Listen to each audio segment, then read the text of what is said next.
Welcome back. I'm joined now by actor Max Greenfield. We know and love him as Schmidt from New Girl, but he's also in about 5,000 other things. Most recently, CBS's The Neighborhood and the movie What Men Want. How are you, Max? I'm great. How are you? I'm doing really well. You've been keeping busy, man, making moves. I guess that's one way to look at it. I like to work, which is fun. Yeah. And then every once in a while, you're like, hey, man, this project turned out really well. And that feels really good, doesn't it? Totally. Let's start with What Men Want. We've got a clip here. Let's take a look. See you later. Kevin, my man, do we have any meetings on the books for Joe Dollar and Jamal yet? Nothing yet, but we are working on it. Just poker at Nick's house tonight, and you're not invited. That's no fun. Have you ever been in that situation where like your friends or your coworkers are going to hang out without you? Where you're left out. I think there's like somebody at my daughter's school introduced me to what FOMO is. Oh no. And I was like, I don't even know what that means. And it's fear of missing out. I'm sure everybody knows what I'm talking about. This is new to me. But I don't know. I'm sure I experienced it at some point. I can't point to anything. Where you feel like you were missing out? Is it tough there with like making new friends with new parents and stuff like that? Yeah. Is there a social circle around the school? I suppose. Like once you get there, you're like trying to figure that out, and then a few grades in, you go, all right, enough of this. You're like, you guys can go play. Yeah, you're here to learn. Like I'm not trying to. This is not about me making friends. I'm not trying to start a cocktail social hour just for the parents. That's right. Yeah. But the movie we saw, I actually saw the movie the other day. I had not seen it. The first time I saw it was at the premiere. Wow. And it's so good.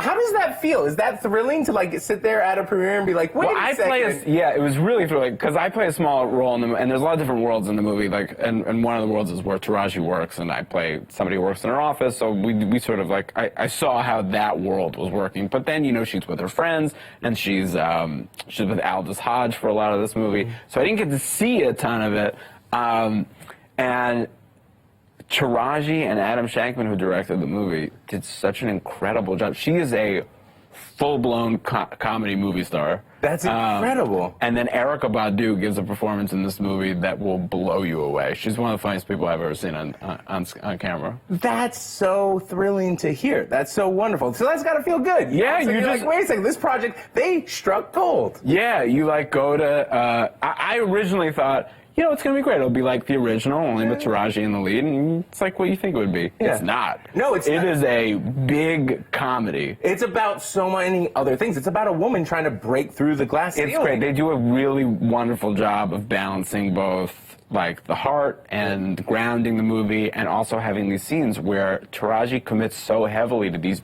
big comedy scenes. And it was so much fun to watch. Like, I think I was the only person in the cast who had not seen the movie. Actually, that's not true. Erykah Badu had not seen it. We were talking before the movie, and she was like, "You seen this yet?" Like, no, I have not. But then you go and you have these experiences like at a premiere, and you're like, have popcorn, and you're watching, you're like, this came out great. Did you guys know this was going to be that good? They're like, yes, we've seen the movie. Everybody tells you it's good. Like, all these people have like seen it. They're like, I'm telling you, the movie works. It's really good. You're like, I don't believe you. But you're like, no, they really did it. Yeah, you were lying. Yeah, that was really good. But it's about this woman. She's breaking through the glass ceiling. There's a strong message behind it. It's great. Which I'm really excited to hear. Do you think there's a way in Hollywood that like men can do more to support women, You've worked with so many powerful women throughout your career. Yeah, I know. My experience has been the opposite of everything that everyone's talking about. Between New Girl and working with Taraji. Yeah, I mean, obviously, I think everybody's working towards equal opportunity, and you could obviously when you're on a set as an actor, the director is the one who's in charge, and unfortunately, predominantly, I think that position is typically male. But more and more, specifically lately, you've seen so many more women getting the opportunity, and hopefully, it balances itself out. You want to see more women directors? Yeah, absolutely. Absolutely. Now, you're also working on The Neighborhood, which is a hilarious show. Yes. And you are working with a legend, Cedric the Entertainer. Yeah, I mean, Cedric, Tashina, this show is just, this is one of the greatest casts I've ever worked with. Have you learned anything from Cedric? Like, have you picked up any tips?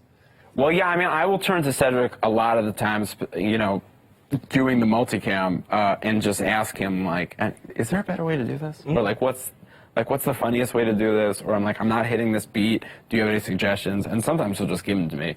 Because comedically, he is as solid as anyone I've ever worked with. That's incredible. So he will literally almost give you, like, on-set coaching. Oh, totally. He worked me through one scene, and I was like, oh, yeah, that's how to do that. Ooh. And it was embarrassing that I had, like, missed those beats. And I was like, thanks, man. You're like, I see it now. And it's a really funny show, but it also tackles some, like, serious issues. Yeah, they've done a really good job of, one, picking the moments on the show to, like, really, like, where to delve into that. But I also think the tone that Jim Rounds and Cedric have set, Jim created the show, the tone in which they've set, where they've, like, approached some of these subjects with comedy that allows you to have a discussion with a little bit of levity, which is, you know, I think these discussions are usually very emotional, and I think end quickly because it gets too hot. Right. And I think they've done a really good job of taking it on with a much different approach. Using comedy to kind of allow that space. Yeah, comedy and characters and, like, you know, lighter situations to sort of ease your way into, you know, what might be a deeper conversation. Have you, like, do you think you've learned it? Like, is there anything you've taken from the show and kind of brought into your real life? I'm always like, people are like, so, what have you learned? And I'm like, I've learned as the white guy not to answer these questions. Oh, wow! You're like, to not talk and listen. 100%. And they're like, well, isn't this your time to have a point and a point of view and to stand up for some of these issues? And I go, no, I think the white guy has had enough time to talk about these things.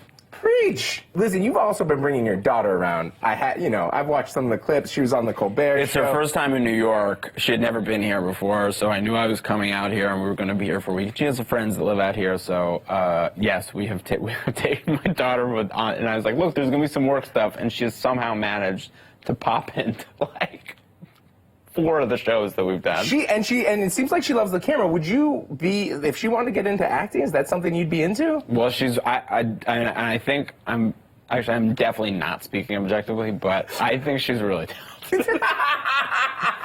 She does these theater classes, and she's been doing it for a while. She's had some really outstanding performances. None more than she played the Pharaoh in Joseph and the Technicolor Dreamcoat. Big role. A big role, a lot of responsibility with that role, and really, I thought, nailed it. Just nailed it. Oscar-level performance. Most recently played Ursula in Little Mermaid. Strong role. Another incredible performance, and right now was brought up to the older level, was in the more advanced level, and she's doing Mamma Mia right now. Okay. And again, I'm excited to see what we see here. But yeah, I mean, she really enjoys it, and she comes to set with me and sees the process of working on a TV show, and it's great. It's really exciting. I mean, that must be such a treasure to, like, be able to share that with her. Yeah, like, I don't know if she's going to do it for a living, but it's fun to watch her experience it and, like, be a part of what Dad does, and it's fun. I love that. Now, and I want to talk about Dad, though, for a moment, too, because, man, you have just played, I'm just going to read the list here. Here's some of your on-screen, like, love interests, okay? You ready? Hannah Simone as Cece, Kristen Bell and Veronica Mars, Allison Williams in the series of Unfortunate Events, and I'm gonna count Darren Criss in American Crime Story, okay? We're just gonna let that in there. And something I've noticed, you just truly perfected that kind of smoldering, longing, I thought stare. We should probably apologize to all these women. But no, do you like I just really want to know, could you teach that? I've done nothing, and I have just been lucky enough to work with some incredible women. But no, I mean, listen, I want to give you credit. I put Sally Field on that list too. Absolutely. None better than her. None better than her. But you have that stare. You have that kind. You know what I'm saying? It's like at the wedding with Cece. You know what I'm talking about. Well, I think you know. Can that be taught? Can it be taught? I'm sure. How would you could you do it to camera? Just like give us one. You want me to do it? Yeah. I mean. I just want to be clear because we're about what are we about? We're about transparency here on it. I didn't really know. His daughter is like right over there. I didn't even know. Take this turn. I didn't even know that there was a stare or that I had a stare. Oh, you or do something. Well, Max, I appreciate you it. have, in my opinion, one of the best longing, smoldering stares. Oh man, And this is news to me. BuzzFeed approved, like 100%. Okay. But, could you just? It's usually met by my wife with, what are you looking at? I want you to know I wouldn't give you that response. So you have to understand, like, I'm most of the time in a scene just like really acting hard and just be like, God Almighty, I'm sorry that you have to. But I'm gonna look at you right now and I apologize. I'm so sorry. And you gotta act like you're into this. That this isn't crazy.